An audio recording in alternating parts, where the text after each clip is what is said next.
He's 7 of 24, which is 29.2%.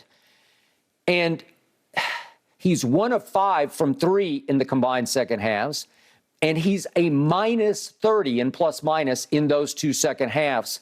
2 games begging to be won by the visiting team. Begging, like on a silver platter for the visiting team. I don't want to hear about the Nets defense because I got to tell you, it was pretty good last night. By their standards, it was pretty great. In the first half, it was truly great. Right. In the second half, it was still good enough to win the basketball game. They were up 17 late in the second quarter. They gave up a run. It may have hurt them, but they were still up 10 and a half. And if you told me before the game the Nets are going to be up 10 and a half, I'd say, thank you, God, I'll take it and run with it. Right. If you had told me before the game that the Brooklyn Nets would be up 5 after 3 quarters, I would take it and run to the bleeping bank with it. Okay. Because that's the kind of lead that Kevin Durant and Kyrie Irving, the most dynamic duo in the history of basketball, should easily run and hide with. Yeah, but Skip, you've seen this all year. Those are the type of leads that they've blown. You've seen that. I haven't because they haven't played together all that much. But I'm saying since Kyrie's been back with the mandate, you go back and look at their last 20 games and see how many big leads they had and they collapsed in the end. So just to display my up-to-the-second objectivity about Kevin bleepin' Durant, I'm going to read a string of tweets that I typed last night on the fly in real time. I'm going to read them right now just to show my objectivity, and they started in the middle of the third quarter. And the first one was, this is all caps because I saw it coming, middle of third quarter. Kevin Durant has turned into a nightmare, completely overwhelmed and overmatched by a Celtics defense that's turning him into a turnover machine. Mm-hmm. Pull your head out, man. Well, he didn't. His head just went deeper and deeper, you know where. Second tweet. Kevin Durant is just getting bullied, all caps, and he has, all caps, folded because he did. Yeah. No Moss. You remember that fight? Yeah, yes, I do. Roberto and Sugar Ray. Make that, and these are capitalized words, make that the softest player on the planet so disappointing. Next tweet. This is probably early fourth quarter. KD, Boston MVP. He was Boston's MVP of that game. Next tweet. KD and Kyrie are on their way to joining LeBron in Cancun. Bingo. Game over. Thank you very much. Drive safely. Next tweet. Tonight he was Kevin Can't Durant, because that's what he was. He was Can't Durant. And then the final one was, this was for you. I just lost 3 cases of Diet Dew to Shannon Sharp thanks to Can't Do, D-E-W, Can't Durant, because he can't even do my do. He undid my own do. Yeah. He lost me 3 cases that were sitting in the middle of the table for me to gulp. They were big gulps, right in the middle of the table saying, here, drink me, drink me, drink me. And Can't D-E-W Rant, Can't Durant, couldn't even do that. I am dumbfounded. I am gobsmacked. I would have bet 100 cases against that happening last night in that situation to that guy. But he shrank, and I'm not finished yet because I got more here. Okay. He was rendered last night, Kevin bleepin' Durant, he was rendered slow and clumsy looking. That's what he looked like to me. He looked like a guy who couldn't dribble because he's so tall. It's like he's too tall for his dribble. And he tries to dribble, through 3 Celtics, and the ball's dribbling so high that it's just being knocked out of his hands like he's in 8th grade. That's what it looked like an 8th grader out there trying to play with professionals. He looked weak and shaky passing the basketball as well as shooting the basketball, which shocked me because he's highly capable of a 10-assist game, and he's just like, he's intimidated. But would you agree that he's not a natural passer of the ball? No, he's like a LeBron. Okay, he's not LeBron, but he's a very good passer. Yeah, he's a good passer, but not a natural passer. The point was, Kevin Durant went in the tank.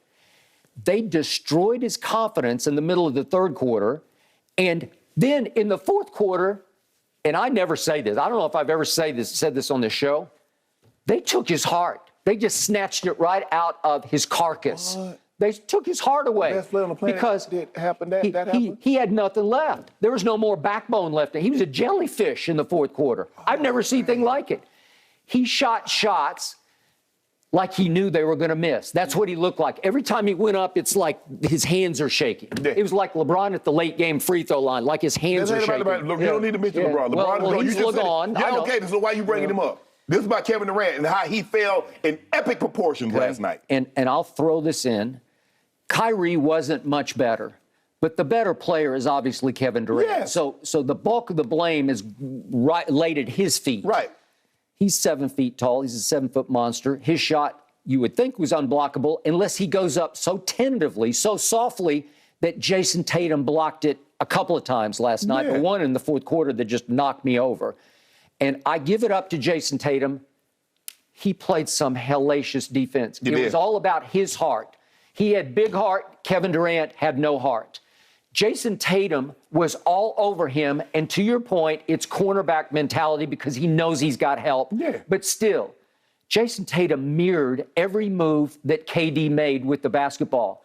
And Ime Udoka, as you know, sat on that bench last year. He's watched Kevin up close and personal for years and years and years. The Olympics, the whole thing. From San Antonio. He knows him cold. Absolutely. He's been beaten by him, and he has beaten him. Yes. He beat him in his house one night when Ginobili made a shot of shots to get the Spurs back to the finals that they won in 2014. Right.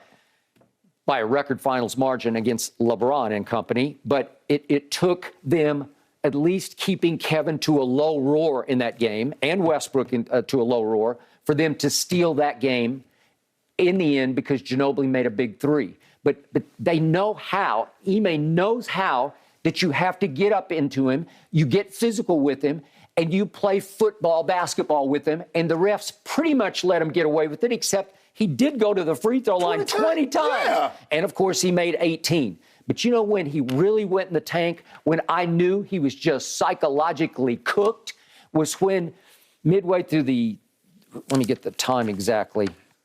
It's 4:17 left in the third quarter. Could we see what he did? This is Kevin Durant going to the free throw line when he was completely overwhelmed and just overwrought and way short on the first one. And then he tries to overcompensate on the second one. And you know what happened. He goes back iron. You just don't see that. You don't see that man miss two. When he missed two, I said, he's gone.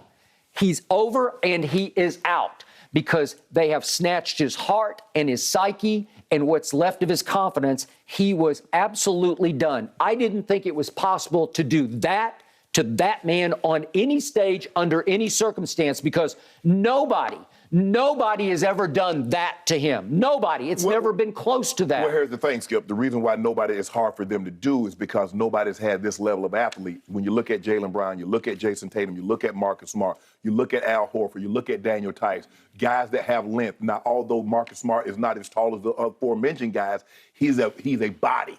He's a big, strong, muscular guy that will play physical basketball. There's a reason why he was Defensive Player of the Year. Now, you might think Mikal Bridges or Rudy Gobert, but he won the award. So, obviously, a lot of people thought that he was playing very good defense all year long.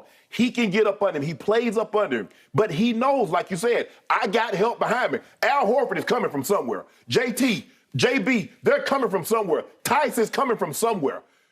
Just imagine if they had Robert Williams, who's the better defender than all of them other than Smart. He might be the best defender. And he's not even there. Yep. So they have enough bodies. Skipping, if you watch when Kevin Durant shoot, more times than not, there's somebody on the side that's jumping. There's somebody that's in front of him that's jumping. He's never seen that before. I just want you to, because you focus on the basket, but you can see these guys out of your peripheral. Yeah. And they're doing a great job of that. But I like what you're saying. You're talking about, I'm going to be totally objective. You got no choice.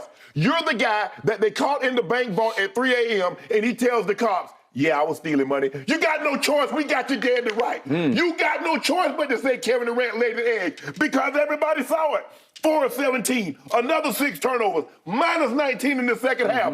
What other choice do you have but to be objective? That was the question I kept asking you all year very long about LeGon and This company. ain't about LeBron. Yes, it is. No, it's you about always Kevin Durant. change the subject. No, if I'm talking about Tom Brady, then you have to bring up Kevin Durant. No, I'm not talking about KD. Yeah. All I'm talking about is your guy had a 17-point lead. All I know is that your guy had at least 17 times this year that he could have closed games and won them, and he failed at least 17 times this year. Yeah. That's all I know. And not once would you own up, fess up, confess. I absolutely did. You were caught in spotlights at 3 a.m. in the vault with a whole hands full of gold bricks. You had gold bricks in your hand, and you're saying, who, me? No, it wasn't me. Go back and look it up. How many 17-point leads or more that Kevin Durant has blown in the playoffs? Yep. It's more than you think. That's not the first one. That's not. All I know is this team, the Nets, last night scored an average of 30 points a quarter for the first three. And to your point, Bruce Brown got off to just a sensational start. Yes. Then Dragic came in and went pretty crazy for a Yes. while. And Patty Mills made a big three. And Seth Curry made, 4 threes, right? Didn't he make? Yeah, he made 4 out of 6.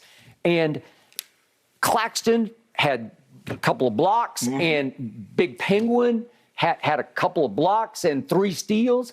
I can't ask for any more from supporting cast. No, you can't. And then all I know is in the fourth quarter, a team that had scored 30 points per quarter through 3 quarters scored 17 points and lost 29-17. Skip, you only scored 42 in the second half because Boston defense turned it up. And look at what you gave up.